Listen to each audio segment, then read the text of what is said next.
Hello everyone, welcome to my channel, welcome to my new blog. তো আজকে একটা mini blog share করছি। Mini ব্লগে আছে আজকে একটা রেসিপি শেয়ার করবো তোমাদের সাথে। তো আজকে রেসিপিটা হচ্ছে চিকেন কষা। তো আমি কীভাবে বানাই তো সেটাই তোমাদের সাথে চলো শেয়ার করি। তো প্রথমে কড়াই বসিয়ে দিয়েছি, কড়াইটা তেল গরম করতে দিয়ে দিয়েছি।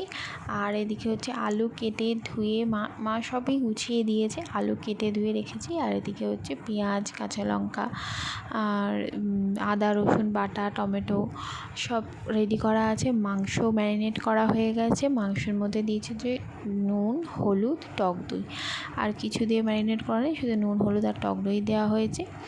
দিয়ে ম্যারিনেট করে রেখে দিয়েছি। আর এদিকে আমার তোমাদের সাথে কথা বলতে আলুও ভাজা হয়ে গেছে। আর এদিকে যে গোটা গরম মশলাগুলো ধুয়ে রেখেছিলাম, তো সেই গোটা গরম মশলা আলু ভেজে নেওয়ার পরে আলুটা তুলে সেই তেলের মধ্যে গোটা গরম মশলা দিয়ে দিয়েছি ফোড়নে। এর মধ্যে গোটা গরম মশলা, তেজপাতা আর শুকনো লঙ্কা। তেলটা তারপরে একটু গরম হয়ে যাওয়ার পরে কুচনো পেঁয়াজগুলো যে রাখা ছিল সেই কুচনো পেঁয়াজগুলো দিয়ে দেবো।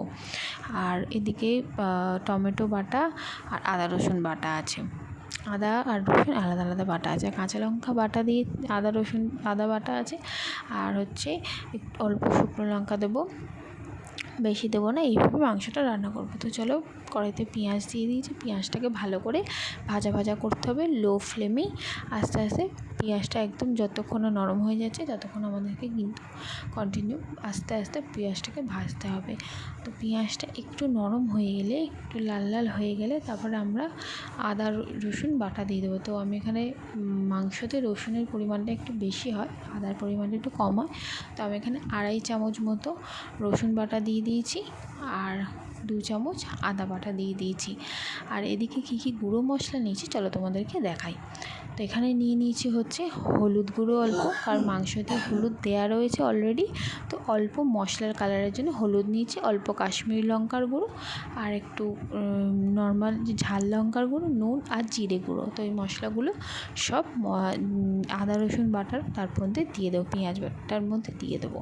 আর দিয়ে দেবো হচ্ছে টমেটো বাটা দিয়ে এবার ভালো করে কন্টিনিউ একদম লো ফ্লেমে ভালো করে মশলাগুলোকে কষাতে হবে যতক্ষণ না মশলার কাঁচা গন্ধগুলো চলে যাচ্ছে আর মশলা থেকে তেল ছাড়ছে। ততক্ষণ কিন্তু আমাদের ভালো করে লো ফ্লেমে মশলাটাকে অনবরত নাড়তে হবে, কষাতে হবে। তো দেখো মশলাটা আমি ভালো করে কষিয়ে নিচ্ছি। আর মাংসর মধ্যেও আদা রসুন বাটা দিয়ে আর একসাথে করা যায় মাখিয়ে। তো আমি মশলাটাকে কষিয়ে তারপরে মাংসটা দিই।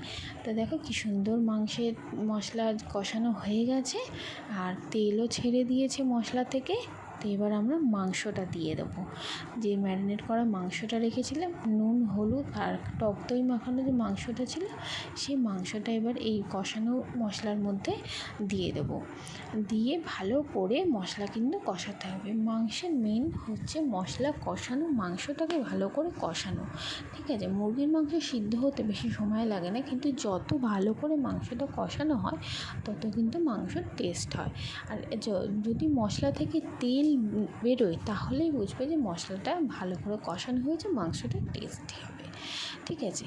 তো হ্যাঁ, তোমাদের বলা হয়নি মাংসের মধ্যে একটু কাঁচা তেলও দেওয়া ছিল ম্যারিনেটের সময়।